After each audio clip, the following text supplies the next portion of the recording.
आप सभी का एक बार फिर से आपके पसंदीदा यूट्यूब चैनल में स्वागत है। यह वीडियो 12,460 शिक्षक भर्ती से जुड़े अभ्यर्थियों के लिए है।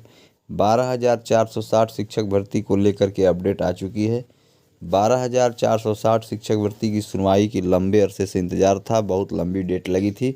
देखिए, डेट फिर एक दिन खिसक गई है। 15 सितंबर को फिर से सुनवाई की डेट लग गई है और काज लिस्ट भी जारी हो गया है, कितने नंबर पर आपकी सुनवाई होगी। तो यह वीडियो आपके लिए बहुत ही महत्वपूर्ण है। 12,460 शिक्षक भर्ती की सुनवाई 15 सितंबर को होगी और 15 सितंबर की पूरी काज लिस्ट क्या है यहाँ पर हम आपको दिखाने जा रहे हैं। तो 12,460 शिक्षक भर्ती की पिछली सुनवाई जो हुई थी उसमें जानते हैं कि 3 नंबर पर लगा हुआ था। 3 नंबर पर नंबर बहुत लेट आने के बाद भी सरकारी वकील ने कहा कि हमारे महाधिवक्ता से आपकी तैयारी नहीं है। तैयारी न होने के कारण उन्होंने डेट मांगा और फिर एक नई डेट मिली।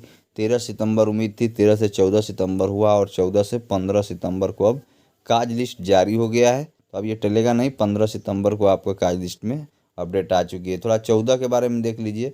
14 का इसलिए डेट नहीं लगी है, देखिए मोहित द्विवेदी जी की पोस्ट भी है कि 10 सितंबर को हाईकोर्ट में छुट्टी घोषित की गई है। तो 10 सितंबर के जितने भी केस हैं वो 14 तारीख को ट्रांसफ़र कर दिए गए हैं।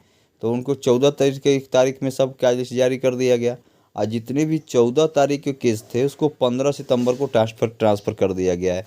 तो 14 सितंबर वाले जितने केस हैं 15 सितंबर को, यानी 15 सितंबर को आपका नंबर लगा है। तो 15 सितंबर को आपकी सुनवाई होगी।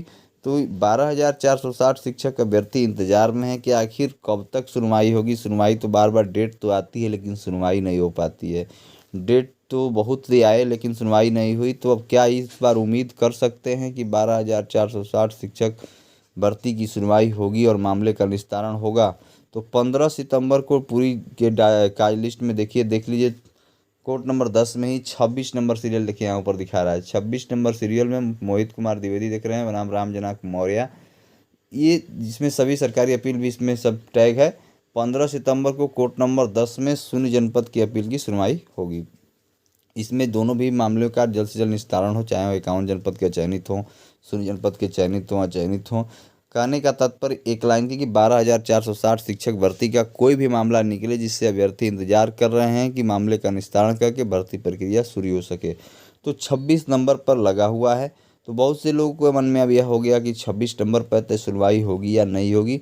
तो सबसे बड़ी बात यह है कि 3 नंबर पर होने के बाद भी जब आपकी सुनवाई नहीं हुई तो 26 नंबर पर सुनवाई होगी नहीं होगी यह कुछ कहा नहीं जा सकता है। कोर्ट की एक प्रक्रिया होती है, कोर्ट की प्रक्रिया अनुसार 3 नंबर पर भी सुनवाई देखिए आपको नहीं हो पाई और 26 या 30 नंबर पर भी आपकी सुनवाई हो सकती है। तो आपका जो मामला निस्तारण होने के लिए 15 को लगा है, सबसे बड़ी बात ये निकल कर आनी चाहिए कि वहाँ पर सभी के वकील उपस्थित हों, सरकारी वकील भी उपस्थित हो तो सुनवाई होने की संभावना है। देखिए, थोड़ा सा आर्डर जो पिछला आया था जो सुनवाई का उसको थोड़ा सा देख लीजिए, नीचे आप पढ़ लीजिए। उसमें लिखा है, देखिए, on the request made on the, देखिए यहाँ पर लिखा है। कहने का तात्पर्य यही है कि 14 तारीख को जब केस लगेगा तो अगर सभी वकील वहाँ पर उपस्थित रहते हैं तो मेंशन करा करके क्या करते हैं, court to take up the matter out of turn, माने पहले भी उसको मैटर को सुना जा सकता है, मेंशन कराया जा सकता है। जो पिछली सुनवाई का जो आर्डर यहाँ पर अपलोड हुआ था तो उसमें बताया गया था। तो उम्मीद करते हैं कि सभी वकील वहाँ पर उपस्थित रहें, सरकारी अधिवक्ता भी उपस्थित रहें, 51 की तरफ के वकील उपस्थित रहें और शून्य जनपद के भी वकील उपस्थित रहें और उपस्थित होकर के मेंशन कराएं और मेंशन करा के मामले का निस्तारण करा सकते हैं। तो 15 तारीख को लिस्ट जारी हो गई है, 15 तारीख को सुनवाई की तिथि निश्चित हो गई है। 12,460 शिक्षक अभ्यर्थियों के लिए 15 तारीख बहुत ही महत्वपूर्ण होगी। अभ्यर्थी इंतजार कर रहे हैं कि आखिर सुनवाई हो जाए। डेट तो आ रही है, सुनवाई नहीं हो रही है, लेकिन देखते हैं इस बार क्या होता है। मेंशन कराने का भी आदेश इसमें लिखा हुआ है, तो अगर सभी यहाँ पर काउंसिल उपस्थित रहते हैं तो मेंशन करा सकते हैं। तो उम्मीद करते हैं कि 15 तारीख को मामले का निस्तारण हो। एक दो पॉइंट और आगे हम थोड़ा सा जिक्र कर देते हैं। जैसे अभी मोहित द्विवेदी जी ने एक पोस्ट जारी किया था, उसमें उन्होंने लिखा है कि ये भर्ती का क्लोजर रिपोर्ट भी सरकार लगा सकती है। तो देखिए, कहने का बात यहाँ पर यह निकल कर आ रहा है कि 12,460 शिक्षक भर्ती का जो मामला है अगर निस्तारित नहीं हो रहा है और सरकार अगर आपके साथ सकारात्मक रुख अपनाई हुई है तो अभी बहुत अच्छी बात है। जिस दिन नकारात्मक रुख अपना लेगी वो कुछ भी लगा सकती है और सरकार ने आप देखे हैं विगत 4 वर्षों में जो भी चाहा है उन्होंने वो कर दिखाया है और आप और हम जो भी इसमें अभ्यर्थी जुड़े होंगे वो कुछ कर नहीं सकते हैं। तो क्लोजर रिपोर्ट भी लगा सकती है कि 68,000 और 69,000 दो भर्तियाँ इसके बाद यही अभ्यर्थी प्रतिभाग किए और इनको सफल नहीं हुए, तो अब इस भर्ती को क्लोज कर दिया जाए। इस मामले का निस्तारण करने से कोई, लेकिन मानकर चलिए उससे घबराने की ज़रूरत नहीं है। यह मामला आज या कल जरूर निस्तारित होगा और अभ्यर्थियों का इसको चयन मिलेगा। क्लोजर रिपोर्ट लगने के बाद भी अभ्यर्थी उसको लड़ सकते हैं, लेकिन ऐसी संभावना 9 के बराबर है।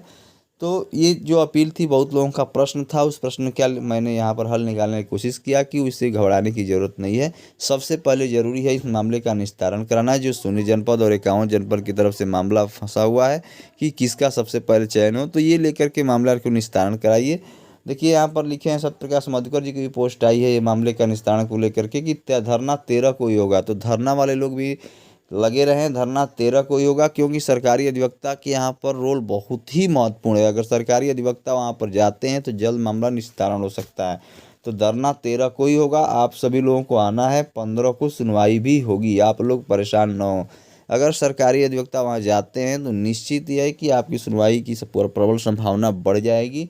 उम्मीद करते हैं कि 13 को धरना भी सफल होगा। सत्यप्रकाश मधुकर जी ने कहा है, ये जितने भी अभ्यर्थी हैं, आप अपनी लड़ाई है, आपको अपना नियुक्ति बचाना है, आपको नियुक्ति करना है और नियुक्ति पाना है, तो इसके लिए धरना करना होगा। धरना करके आप वहाँ पर अपने वकील को ला सकते हैं, सरकारी वकील को, और प्रयास कीजिए। बहुत लंबा इंतज़ार हो चुका है इस मामले का निस्तारण कराने का। तो ये थी आज की अपडेट। और भी एजुकेशन से जुड़ी अपडेट पाने के लिए आप हमारे चैनल से जुड़े रह सकते हैं। चैनल को अवश्य सब्सक्राइब कर लीजिए, और इतने देर तक वीडियो में आप सभी लोगों का बने रहने के लिए बहुत बहुत धन्यवाद।